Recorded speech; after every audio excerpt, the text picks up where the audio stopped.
Sit up straight. All trails. So was this little climbing? Little cozy climbing for you? A little mayor. A big guy like you could do wonders for our GDP. Oh, it's a critique of capitalism wrapped in cozy outsider soft pastel art. Nice. Okay. Badges? We don't need no stinking badges. A chill exploration game where everything goes in the boot. You're Alp, a little golem on a quest to find his purpose. Why is it a he? Why does it have to be a he? Come on now, we need to start interrogating this. We really do. It could be anything. Run, climb, and use items as fuel in your rocket boot to blast yourself into the air. Oh, I thought when they said boot, I was thinking the UK word for trunk. But no, the thing actually has a boot on its back with a rocket powered engine. This came out on August 4th from Brady Soglin. Kudos for using your real name, if indeed. All right. Oops. Cancel. I'll have to wishlist this and download the demo later. They want 13 bucks for this. And yeah, you bound around. Pastel landscape. Reminds me a little bit of Proteus, which was kind of the first and only time I ever truly appreciated this style of representation. Blast off with your rocket boot, explore a weird and wonderful world. There are 5 unique biomes. Find your purpose in life. Every golem has a purpose, but not you. What's up with that? One of the most difficult things, I think, for anyone to find is a purpose. It's not so much a meaning of life, but making a decision to just do something. And that's all it takes. But it's making that decision and sticking with it. It's hard. Collect hats and badges, tons of replayability with New Game Plus. That's got full controller support, flexible difficulty settings, remappable keybinds, and an alarmingly high number of weird little dudes. All right, we'll see. Three Kingdoms, The Blood Moon. Okay, yeah, I remember back in the Three Kingdoms days when there were women with giant tits and claws that were attacking everybody. It was my favorite part of that dynasty. So we got mixed pixel densities. You got art just all over the place. And I guess it's a deck builder, some kind. Old wine in new bottles. Okay. Alice Jade Liquor. So what is this? An alcoholic wet dream? What are we doing here? Sun Shangxiang. Yeah, that was my favorite Three Kingdoms character. Wait, hold on. What was this?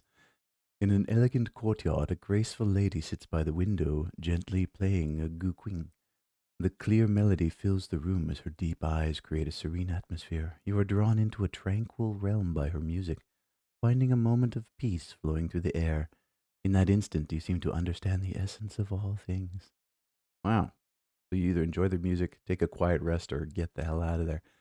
Three Kingdoms The Blood Moon is a turn based roguelike card game where you assume the role of a Shu general, explore dungeons, gather relics, and amass a collection of cards. In each round, you can assemble a unique combination of cards and treasures to defeat your enemies and rewrite history. You're rewriting history, you don't say. Came out on the 2nd of April from Kaigua Tech and Gamer Sky Games. They want 1180 for it. And join their Discord. I'm good. Turn-based roguelike card game. That you assume the role of a Shu general. We saw that already. Unique. What's unique about it? It looks like Slay the Spire. Literally, they use the same little arrow with all the balls on it to indicate where you're pointing your card. Commence a basic attack, evade, heal, and enhance. Acquire treasures. Differentiated characters. Each character has unique combat gameplay. It's all unique, bro. Everything is super unique. Because I don't see anything unique about this at all. No cost for cards. 4 kinds: attack, defend, skill, assistant instead. They have different rules to play. Roguelike levels, because it's 2025, and if it's not roguelike, it's not a game. Chart your course and make decisions. Unique relics. Chinese copy, right? It's like the Chinese Disneyland. The Chinese Slay the Spire. I'm okay. Sizzle and Stack. What is this? Another deck builder, but it's cooking? And who are these characters? It's a cooking game. It's a game for girls. Am I right? Up high. Okay, no, that was a completely sexist thing to say. Besides, men make better chefs. Yeah. Anyways, I don't know what this is. Sizzle and Stack is a fast-paced restaurant management card game where you stack ingredients, cook dishes, explore recipes, and serve hungry customers. Upgrade your kitchen and master strategic cooking in a unique blend of card play and time management. Oh, there was that other cooking game where the cards had timers on them like this that was really intense and it was free. Ah, because it was such a tiny indie low profile game, there's no way I'm going to remember the name of it, but it was very good. Anyways, 5th of August from Arvis Games, self-published. There is a demo. They want $13 for it. Stack your way to flavor, combine ingredients, progress unlocks powerful upgrades. Turn your basic knife into a chef's knife for faster prep. Serve every kind of customer. Uh-huh. From casual diners to stern food critics to a guy wearing a unicorn outfit. It was just Pride weekend here in the west coast of Canada. Every customer has different expectations. Keep them happy to earn tips, reputation, and rare rewards. Grow your menu one pack at a time. Climb the culinary ladder. Easy to learn, hard to master. But do you really want to spend your time mastering it? That is the question. Well, it's there if you want it. Katana.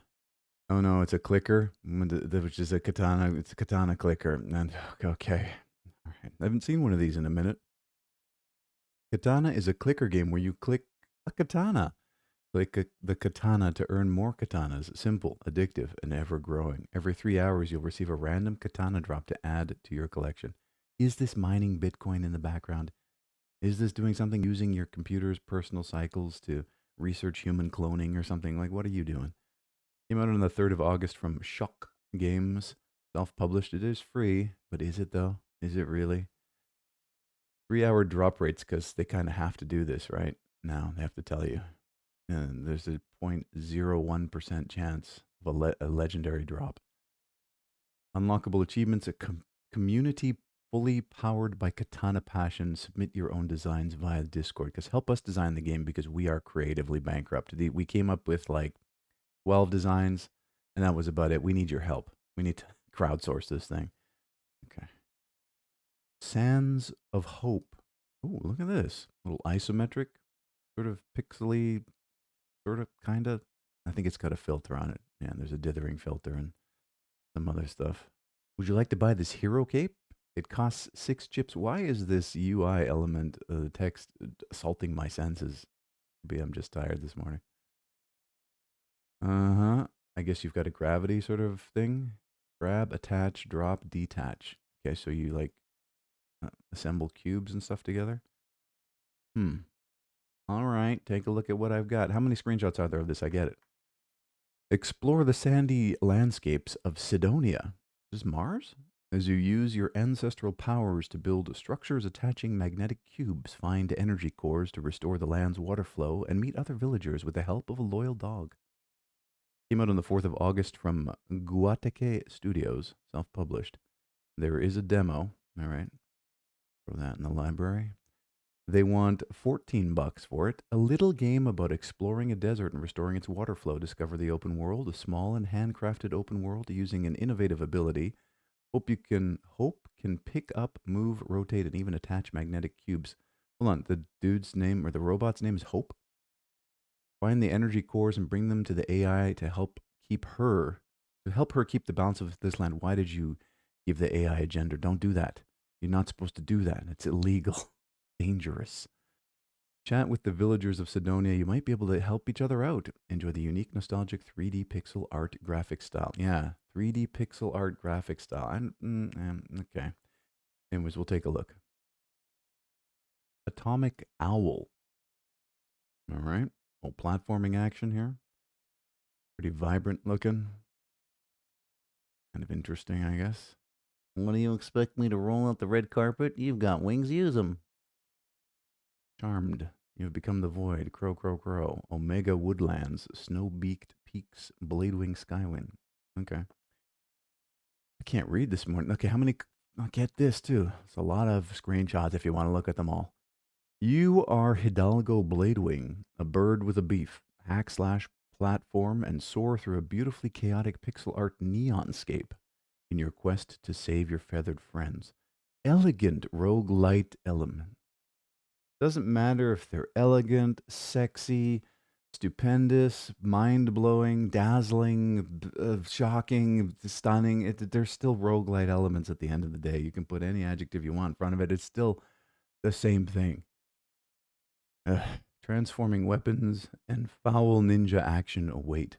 Came out on the 31st of July from Monster Theater and East Asia Soft Limited. They want $24 for this, and we get it. So what's the thing? Industry standard platforming. I like that. They're not even going for, oh, it's a unique game with a unique element. No, it's industry standard platforming and precision gameplay. Defeat hordes of deadly Tengu, those are demons, in fast-paced, skill-driven combat, elegant roguelite zones. Die, retry, grow stronger. Voice acted cast means nothing to me. Absorb Mesa Souls. Wield the Yuta Meta Scythe. Choose your weapon. Fully animated opening cutscene that sets the tone. Transform into the ultimate Void Crow. Explore a vibrant world. Take flight and glide. Collect elemental powers. A hybrid soundtrack and hand-drawn pixel art. No AI generation used here. Classic approach to video game storytelling. In an honest attempt to try to answer the question, what if roguelites existed in 1991? Then we'd be past them by now. We'd be on to the next freaking evolution. I would hope. Intense, precise, and rewarding platforming. Channel the power of the Meta Blade. A Smash Tengu. Yeah, we got that. We get it. We get it. How much copy is there here? Oh my god, there is a lot of copy. Take up arms against the evil crow sorcerer who brainwashed your troop. You must save them all. All right. Was there a demo? No, there wasn't. That's too bad. Liftoff micro drones. All right. Droning in Asia. Where is this? Is this China or Japan? Or Korea? Or any of those places. Fly the drone inside the house. Annoy the hell out of your parents. Uh huh. Uh huh. Uh huh. Okay. Explore the world of FPV like never before. Is that first person view? Why were none of the screenshots first person?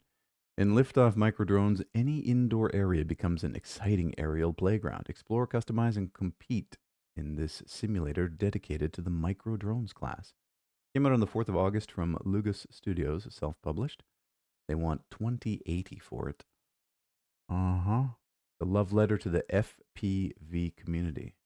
I assume is first-person view, right? I would assume. Or maybe that means something else to droners. Dronies? Dronishes? Dronists? This installment builds on the previous successes. There's previous successes? What previous successes? Where were the previous successes? Include introducing enhanced graphics, a refined user interface, a dedicated drone and track editor, an array of single and multiplayer game modes. That's it. That's the copy. From Belgium, but Liftoff. So this is from Belgium, but they're doing all their environments in Asia? Or maybe this is a Belgian office. What do I know? Never been there.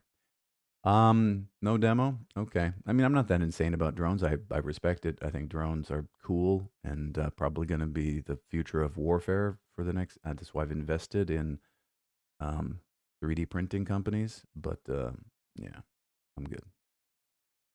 Nina. Look, it's Nina.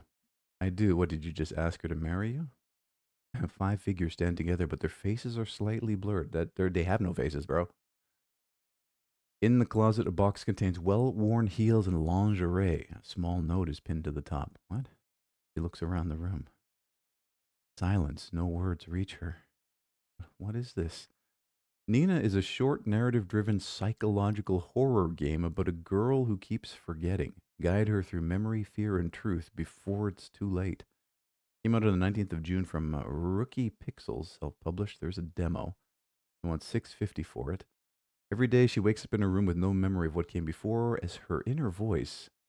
So you're just a man whispering in a woman's ear? Is that how this goes? You'll help Nina uncover fragments of her past, but be careful. Say too much and she breaks. Say too little and she forgets. Minimal pixel art style.